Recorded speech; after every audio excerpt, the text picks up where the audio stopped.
Bonjour à tous, tout le plaisir est pour moi de vous présenter la première édition du jour. Nous sommes lundi 22 octobre. Fin de la mission de 3 jours dans la région de Sikasso du ministre de l'Agriculture. Le docteur Yaranga Coulibaly revient de cette mission satisfait au regard du bon état des cultures. Plus de 9 millions de tonnes de céréales sont attendues pour la campagne agricole 2012-2013. Le ministre Coulibaly a également rencontré les producteurs, échangé avec eux sur la bonne gestion des productions et concernant le coton, les achats commencent cette année plus tôt que prévu, c'est-à-dire à partir du 1er novembre 2012 au lieu de décembre habituellement. Une information donnée par le président directeur général de la CMDT qui faisait partie de la délégation. Le compte rendu de nos envoyés spéciaux à Sikasso, Bourama Traoré et Mamadou Sidibé. 3 jours de visite dans les champs, 3 jours d'échange avec les producteurs pour un seul objectif, s'enquérir de l'état des cultures. C'est l'exercice auquel s'est livré le ministre de l'Agriculture dans la région de Sikasso. Au finish, la satisfaction est totale. Le bilan est positif parce que nous savions déjà que nous allons faire un bon hivernage cette année et que les récoltes seraient très bonnes. Les récoltes ont commencé dans la région de Sikasso. Et pour nous, c'était une obligation de venir voir l'état de culture, le début de la récolte également du maïs et du Rinerica. Paris donc reçu pour la campagne agricole 2012-2013, campagne dont la prévision est de plus de 9 millions de tonnes de céréales. Un autre pari qui mérite d'être gagné est celui de la bonne gestion des productions. Tout au long de la visite, le ministre Coulibaly a sensibilisé les producteurs dans ce sens. C'est de faire très attention, donc surtout de ne pas brader la production. Parce que nous savons qu'à l'heure actuelle, les paysans peuvent être portés à vendre leur production pour satisfaire les besoins immédiats qui se posent en eux. Donc nous lançons cet appel à tous les producteurs du Mali. Nous sommes à une phase de récolte, donc pour que ces productions ne soient pas vendues donc, à des vil prix.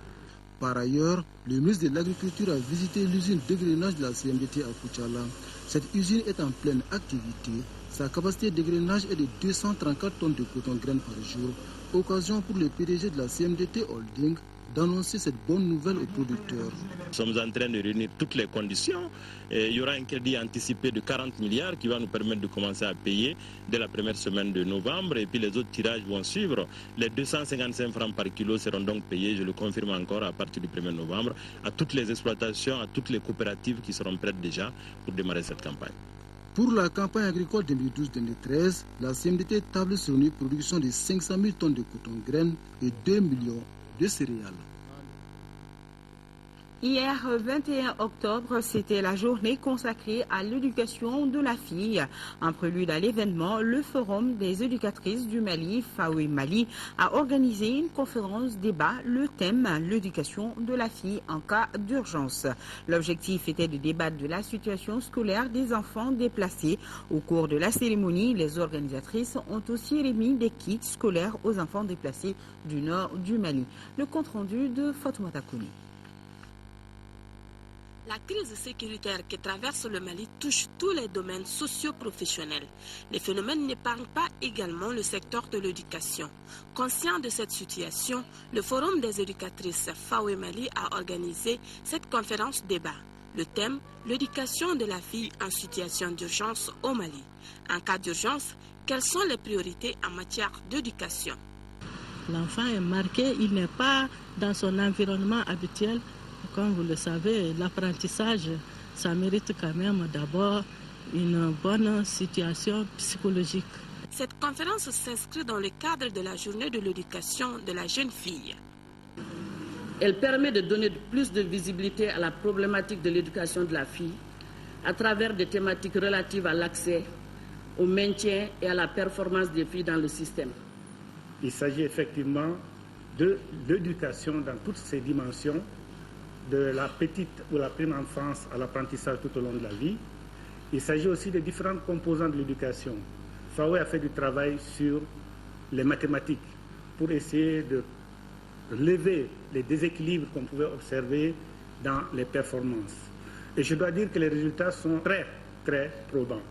Les femmes de Fao et Mali ont profité de cette cérémonie pour remettre des kits scolaires à 100 enfants déplacés du nord du Mali, cela en partenariat avec Cris de Cœur. Rencontre d'échange entre les membres du réseau national de la jeunesse du Mali. C'était autour de la question du nord du Mali. Trouver les voies et moyens pour une rapide sortie de crise était l'un des objectifs de la rencontre.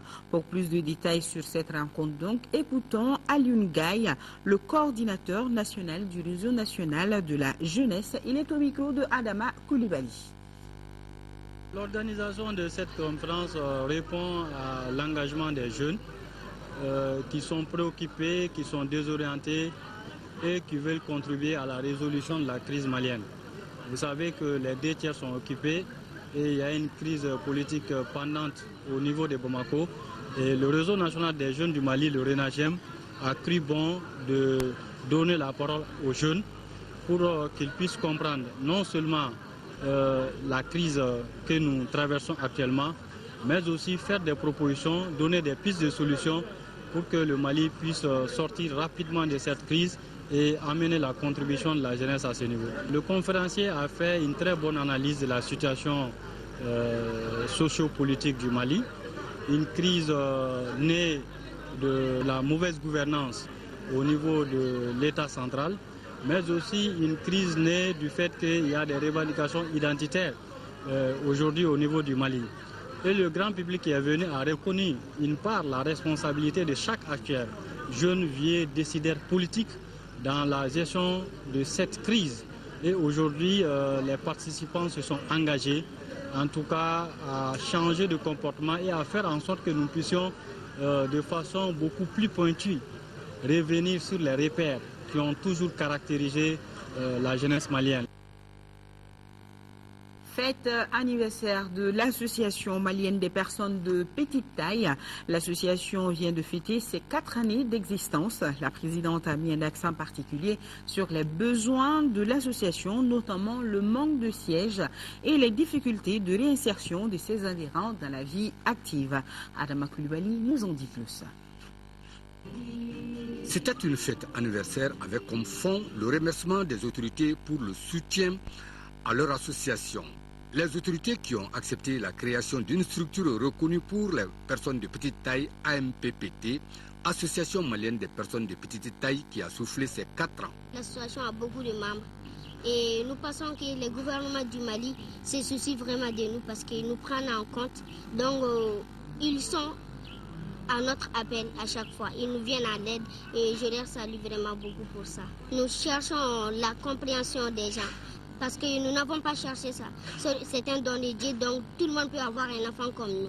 Pour les membres de l'association, ce 4e anniversaire qui a coïncidé avec les activités du mois de la solidarité, 18e édition, était une occasion opportune pour rappeler à l'État et aux partenaires les actions menées en faveur de leur association. Cela en guise de reconnaissance. L'Association malienne des personnes de petite taille est une organisation apolitique regroupant l'ensemble des personnes de petite taille. Elle est l'interlocutrice directe des dites personnes auprès des pouvoirs publics, organisations nationales et internationales et tous les autres partenaires. Elle œuvre pour l'épanouissement et la promotion des personnes de petite taille, tant sur le plan national qu'international. Le cadre était aussi pour les membres de faire des témoignages sur des problèmes qu'ils ont rencontrés ou qu'ils rencontrent dans leur inclusion sociale et aussi de présenter des doléances, parmi elles le problème de siège pour l'association. Partons en 5e région, précisément à Mopti, dans le marché à bétail de Fatoma. En cette veille de fête de Tabaski, les musulmans s'activent à la recherche du précieux mouton de sacrifice. À Fatoma, le marché est en tout cas bien approvisionné, mais les prix comparativement à l'année dernière sont en légère hausse. Ils varient de 25 000 francs CFA à 275 000 francs CFA. Au RTM Mopti, Yacouba Maïga.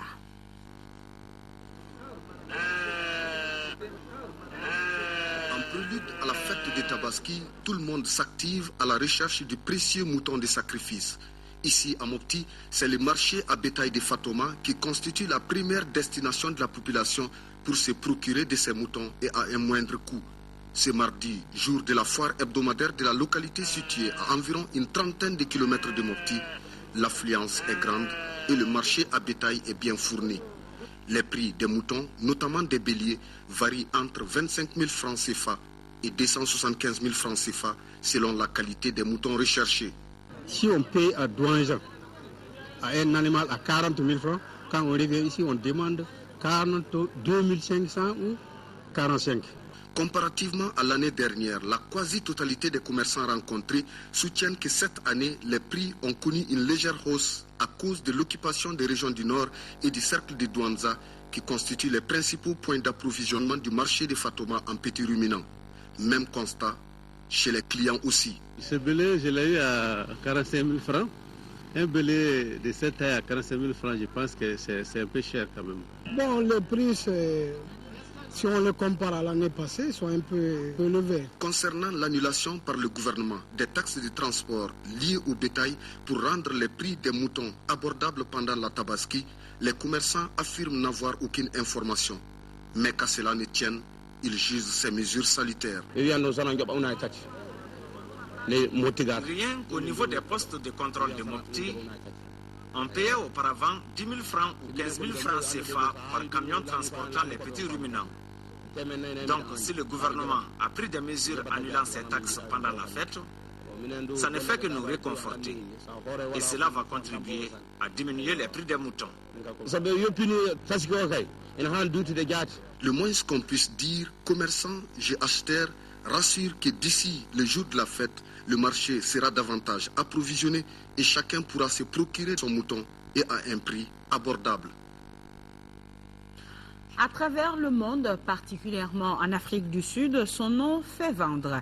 Il s'agit de Madiba Nelson Mandela. Aujourd'hui, le monde du business s'est emparé de l'image de Mandela sur des t-shirts, des bols, des statues. Mandela fait vendre.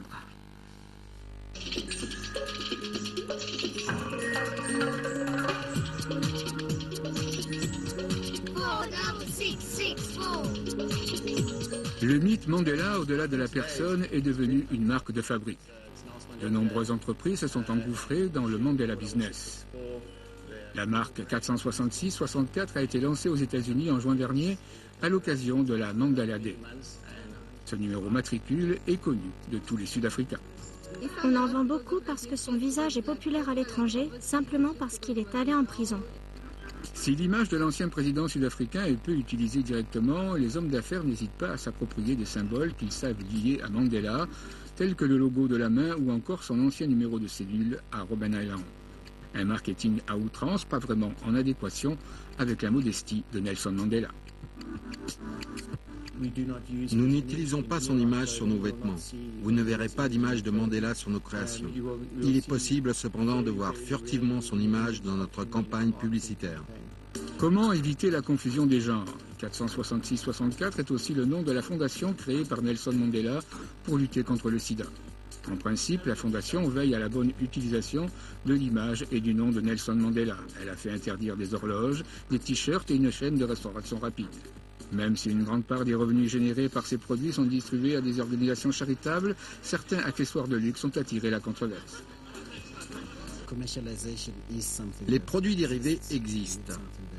Et nous essayons de faire comprendre aux gens que M. Mandela n'est pas très à l'aise avec ça.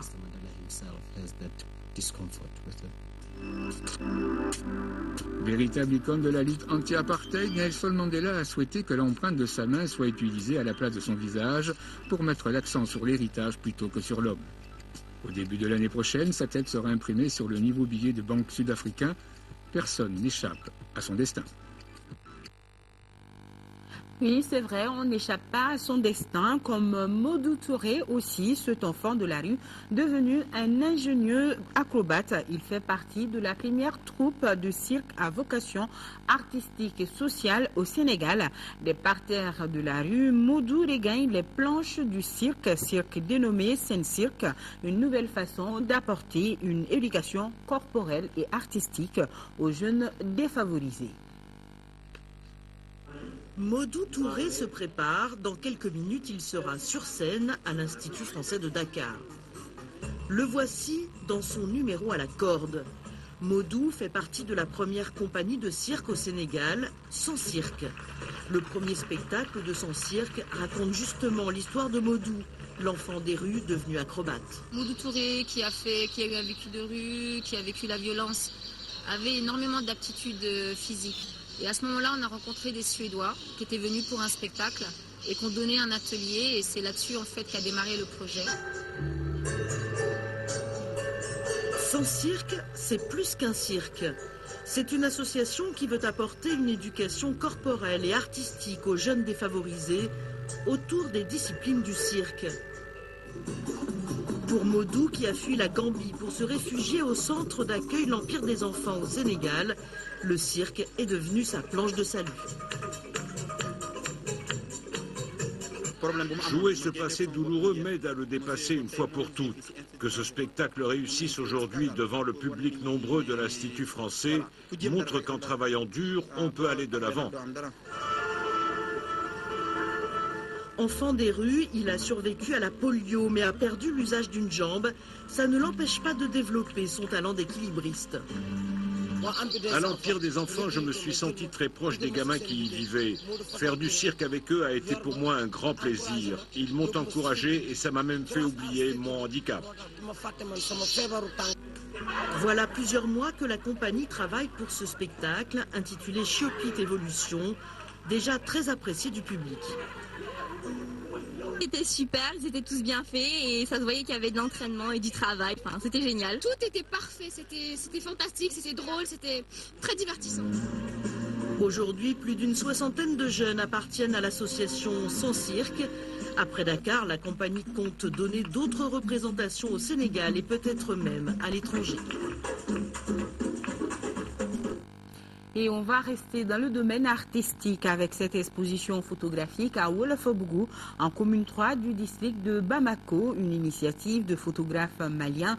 Les photos montrent différents personnages à la recherche d'une vie paisible. Si certains comptent sur leurs efforts personnels, d'autres fondent cependant leur espoir sur les esprits. Tchemoro Konaté nous en parle. L'occupation des régions du Nord par les bandits armés entrave depuis plusieurs mois le processus électoral au Mali. C'est pourquoi le ministère de l'administration territoriale chargé de la décentralisation a décidé de surseoir à la révision des listes électorales. Par rapport à cette décision, le réseau ONG d'appui au processus électoral montre sa position. Pour les responsables du réseau, la révision des listes contribue à la transparence et à la crédibilité du scrutin, mais elle n'est pas synonyme de la tenue immédiate des élections. Parle d'un processus, alors que la révision des listes électorales fait partie de ce processus d'organisation des élections démocratiques que tout le monde attend. Si on freine la tenue, la révision des listes électorales, cela fait un manque pour la crédibilité des élections à venir. Cette conférence de presse s'inscrit dans le cadre d'un plaidoyer auprès des pouvoirs publics. Nous faisons appel aux partis politiques, à l'opinion, à tout le monde, tous ceux qui peuvent se mobiliser pour que ce gouvernement ait toujours à l'idée d'aller aux élections et d'aller à la reconquête des régions du Nord. Les résolutions issues de la conférence seront transmises aux plus hautes autorités. Voilà, toutes nos excuses, c'était plutôt là une conférence débat.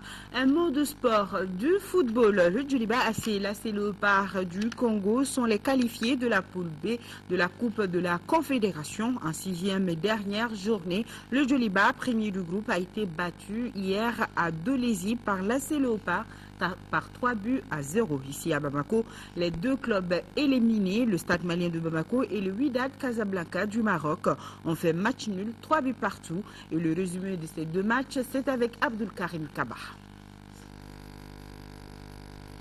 Pour ce dernier match de poule, les Blancs de Bamako jouent pour l'honneur, puisque le Stade malien de Bamako occupe la dernière place avec 2 points et les Marocains du Wydad, 3e avec 5 points, se battent à distance contre l'AC Léopard du Congo pour le deuxième ticket de demi-finale. Même sans l'apport des supporters au stade Modibo Keïta, les pensionnaires de Sotiba ne sont pas venus en victime résignée. 7 minutes après le coup d'envoi, ils ouvrent le score sur penalty, tiré par Brahmat Koulibaly. Le WAC, qui a besoin d'une victoire, joue doucement mais sûrement. Il égalise à la 18e minute par Bakr El Hilali, libre de tout marquage dans la surface de réparation. Stade malien de Bamako ne baisse pourtant pas les bras. Le Goulador de 2009, lorsque le Stade malien de Bamako a remporté cette coupe CAF s'est fait parler de lui. Bakary Coulibaly marque le deuxième but de Blanc à la 31e minute, après une tentative de Souleymane Dembélé repoussée par la barre. 2-1 pour le Stade Malien de Bamako, résultat à la pause. De retour sur la pelouse, Wydad opte pour l'offensive. C'est ainsi, comme lors du premier but marocain, les défenseurs du Stade Malien de Bamako restent immobiles et le WAC égalise encore. Lys Moutis est l'auteur de ce but. À 2 buts partout, le jeu devient intense et les occasions sont créées de part et d'autre. 90e minute, suite à un contre-attaque, Lamine Diawara inscrit le 3e but du Stade Malien de Bamako. Les Blancs ne peuvent conserver cet avantage. Dans les arrêts de jeu, le Wydad égalise de nouveau par Yassine Rami. 3 buts partout, score final entre le Stade Malien de Bamako et Wydad Athletic Club de Casablanca du Maroc. Des clubs éliminés. De l'autre côté, à Dolezi, au Congo, le Djoliba Assi, jusque-là invaincu et qualifié premier du groupe avec 13 points, est tombé face à l'AS Léopard du Congo par 3-0. Le premier à la 17e minute par Combo Bienvenu.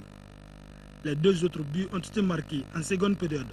Le deuxième but congolais est inscrit à la 66e minute par Lakalo Preston et le troisième à la 74e minute par Kivoui Fernand. En demi-finale, le Djoliba Assi jouera contre El Hilal et El Merreikh du Soudan affrontera l'AS Léopard. Voilà, c'est tout pour ce journal. D'autres informations sur le RTM, c'est à 18h et à 20h avec Sera Bachili. Bon appétit. Je vous dis à demain et retenez que nous sommes de cœur et d'action avec nos compatriotes des régions du nord du Mali vivant sous occupation. On ne vous oublie pas. Merci.